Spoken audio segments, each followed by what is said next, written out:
ที่เห็นเหลืองๆกรอบๆงามๆอยู่นี่อันนี้ก็คือจะเป็นหมูกรอบเด้อทุกคนเด้อซึ่งมื้อนี้หันทุกสภามาเฮ็ดหมูกรอบ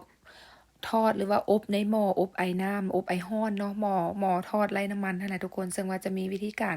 เฮ็ดแนวใดอันใดแนวใดสิก็บ่ได้ยากเลยทุกคนที่เห็นอยู่นี่เพราะว่าเป็นสูตรที่ว่าเฮ็ดกินประจำเฮ็ดแล้วรับรองเลยว่าแซ่บกรอบแน่นอนเนาะบ่ต่างหยังกับที่ว่าเฮาไป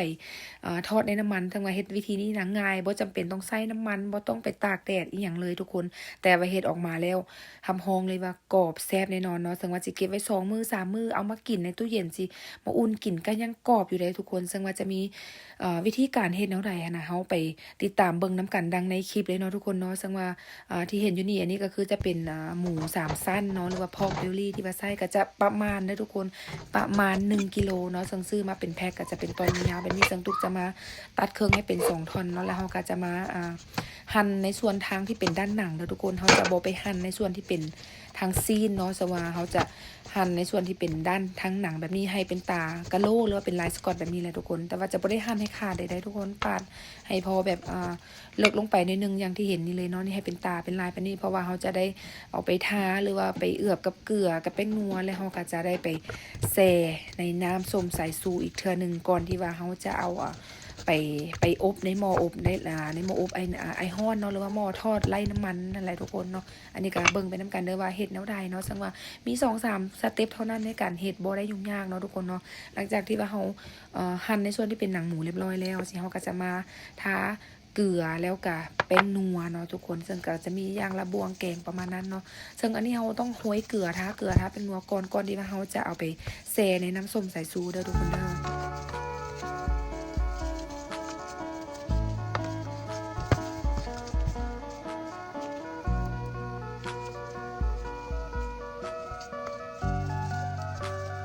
ในที่เห็นก็อยากยากๆได้เพราะว่าอย่างตุ้งหาเกาออกมาจากตู้แช่แข็งเนาะซึ่งว่าหมูก็ยังบ่ได้แบบบ่ได้อ่อนตัวดีปานใดก็เลยได้บิได้แงะได้ง่ายเอาในทุกคนเนี่ยอย่างตา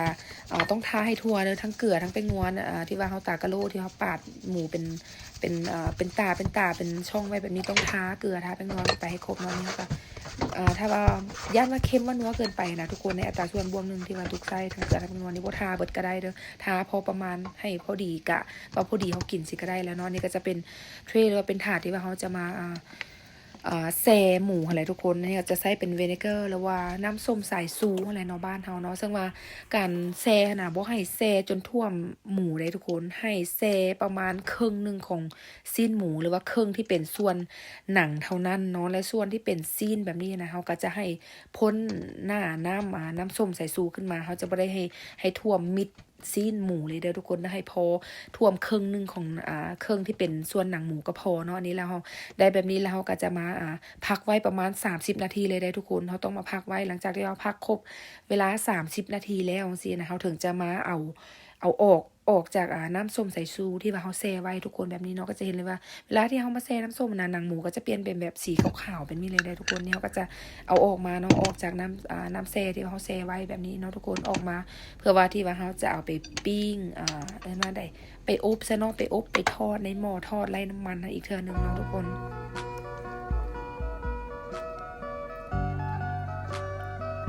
ส่วนที่เป็นน้ำส้มแบบนี้เขาต้องทิมนะทุกคนเขาจะใส่จะบ่สามารถเอามาใส่เป็นแป้งมากินได้อีกเนาะนี่เขาจะทิมเลยและนี่ก็คือหม้ออบไอร้อนหม้อทอดไร้น้ำมันที่เขาจะใส่เขาก็ต้องใส่แผ่นฟอยล์หรือว่าแผ่นอลูมิเนียมไปรองพื้นก่อนเนาะเพราะว่าที่จริงถ้าผู้ใดบ่อยากรองจะบอกก็ได้คือกันเพราะว่าหม้อมันจะเป็น2ชั้นอยู่แล้วเนาะน้ำมันจะได้ไหลลงหลุมพุ่นแต่ว่าทุกครั้งตุกจะใส่เพราะว่าน้ำมันถึงว่ามันออกมามันก็จะค้างอยู่ในแผ่นฟอยล์นี่แหละทุกคนเขาก็บ่ได้ใส่บ่ได้กินอยู่แล้วเสียก็เอาออกทิ่มได้คือกันเนาะนี่ก็จะเอาเข้าไปอบในหม้ออบเลยเนาะทุกคน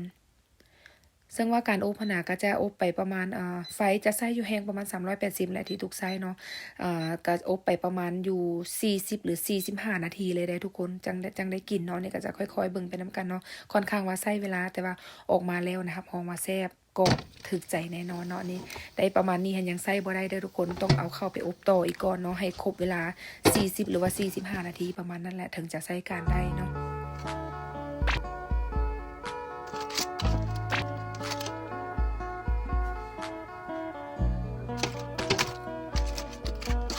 อั นนี้เขาก็กลับด้านเนาะแล้วส่วนที่เป็นหนังและเป็นซีนอันนี้เขาต้องได้มาพลิกด้านกลับด้าน เอาอบเข้าไปอบอีกรอบนึงเนาะจนกว่าว่าจะสุกเท่ากันทางด้านที่เป็นซีนแล้วก็ด้านที่เป็นหนังเนาะทุกคนเนาะซึ่งว่าต้องบอกก่อนการอบ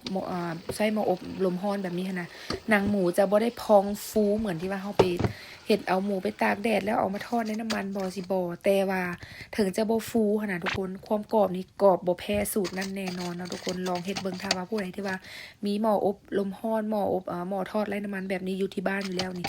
ลองเอาสูตรนี้ไปเฮ็ดเบิ่งทุกคนทำห้องว่ากรอบแซ่บแน่นอนเนาะเพราะว่าทุกคนเฮ็ดกินประจำซึ่งเขาจะกินแบบนี้สดๆกับข้าวเหนียวเลยได้บ่ได้หรือว่าเขาจะเอาไปผัดคะน้าหมูกรอบหรือว่าผัดผักบ้งไฟแดงหมูกรอบสินะก็ได้คือการสามารถใส่ได้เฮ็ดได้หลายเมนูเลยเนาะทุกคนเนาะนี่ก็จะประมาณนี้เนาะถือว่าใส่ได้แล้วสีประมาณนี้สุกแล้วสิเขาก็จะเอาออกมาตัดมาซอยให้เป็นตอนพอดีกินเด้อทุกคนเด้อ